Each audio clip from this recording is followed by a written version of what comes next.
I'm Galen Havener, principal at Central Park at Morningstar Elementary School in Bentonville, Arkansas. The demands of the floor here and why you talked about, or why you're thinking polished concrete. When we started designing Central Park, we knew we had to cut some budget items. And one of the areas we looked at was on flooring. The architects came up with the idea of a painted concrete floor, and they tried 2 or 3 different samples and it looked just terrible. It was very splotchy. The concrete that had been poured was not in the best shape anyway, and it just made it look worse. One of our parents mentioned a company that did polished concrete and staining. We contacted the company and looked at it, and it turned out to be the company we used. And we loved the look of their samples, and they came in and worked on our floors. And our floors were difficult. Some of them had been laid in bad weather and had too much drying chemical in them.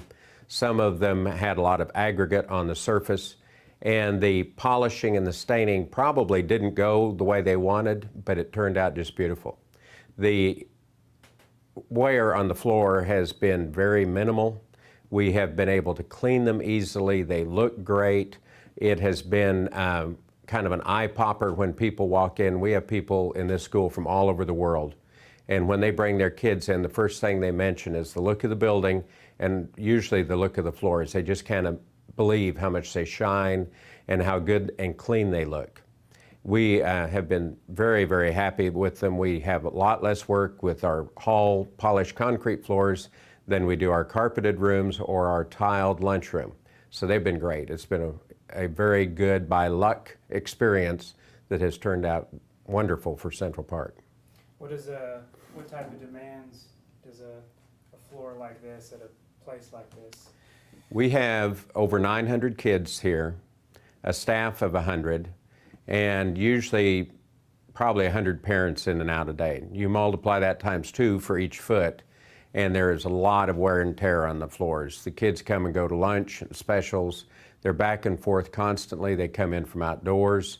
The floors take a beating in a public school, and these floors hold up beautifully. We sweep them twice with a dry duster during the day, and we run the floor machine and wash them at night, and that's all we do. We don't do anything else.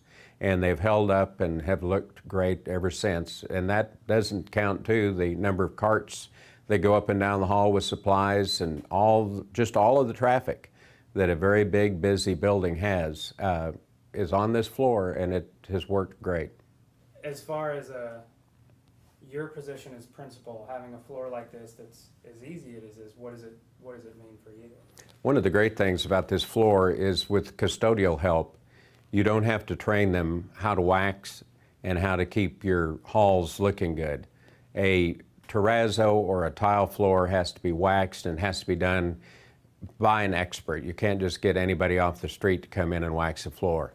We basically can get anyone off the street to come in and sweep and run a floor machine, and our halls look great. So the ease of care is a huge difference. The idea of something being dropped and spilled on the floor, it can be wiped up. We don't have to do any process to it. We don't have to go back and take a stain remover or anything like that. We wipe it up, wash it, and go on. It's great if there's an accident getting up when kids are sick. We can clean it, sanitize it, and go on. It's just a very low maintenance, easy care flooring. You talked about people's impressions and those sort of things. What do you think the polished concrete does for the atmosphere of Central Park? I think our floor, the term now is pop, and I think it gives us a lot of pop when people walk in. It's shiny, it's bright. We have our logo stained right in the middle of the entry.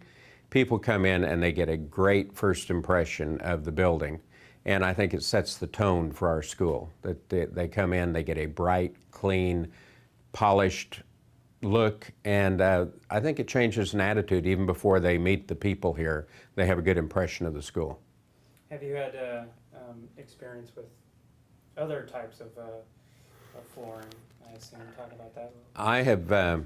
This is my 34th year as a principal, and I started out in a building built in 1915 that had oak wooden floors that we had to take care of. I've had carpeted floors tiled, terrazzo, about every kind of floor you can imagine. So I've had experience with all different kinds of floors, all different kinds of maintenance, and all different kinds of expectations. And in every building I've ever been in, this would have been my pick. If I could go back a long time ago and start over, I would stick with this floor. What were some of the original expectations of like the board, mainly the board people, that we had to try to sell past and overcome? When we did this school, now it's almost 6 years ago, the idea of polished concrete was very new to this area. It may have been common elsewhere, but the schools in Bentonville in the past were mainly terrazzo. I think the administration of this district expected that look, and they had a hard time adjusting to the look of polished concrete.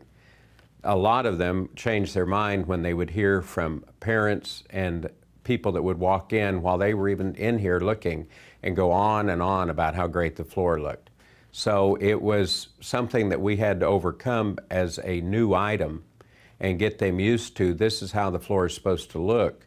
It is a polished concrete. Of course, now that's a lot more common in flooring. People are used to it, and I don't think it'd be the hard sell. But for people that aren't used to it, they just have to understand this is a new flooring concept, and you have to accept a new look. In terms of the refurb work we're doing now, it's not stripping up the whole VCT and redoing that, so kind of talk about that process. I decided this year I would like to redo our entry. Our halls look great, but our entry gets a lot more traffic than the halls do. And some of the stain was not quite as dark as it had been. So I asked if we could get the floors restained. I was amazed that this is going to be a couple-day operation to clean them, restain them, polish them, and they'll look better than new once they're through. You know, if you had terrazzo floors and you had to strip off all the wax, you had to go and take all the nicks and stains and everything else out, or if you had tile floor that you had to strip and replace bad tile, if you had carpet where you had to take out bits and pieces of carpet that you were cleaning, all that takes the whole summer. This is a couple-day deal, and we're going to have a bright, great-looking floor, and it's been 5 years, and it really didn't look that bad. I just wanted it to look bright again. So it's been a very quick, easy operation. How do you guys evaluate your maintenance needs in terms of, you know, how are you involved in that, or is that kind of, talk about that? Our maintenance was outsourced a couple years ago to a company that comes in. The one thing about our operation, we get a little less help because our floors don't demand as much time. So the time it takes a custodian to clean our floors is way less than the other. So our actual hours that we get is a little less because the demands are also less. So there's a good and a bad, but the custodians are not spending their whole time in the halls.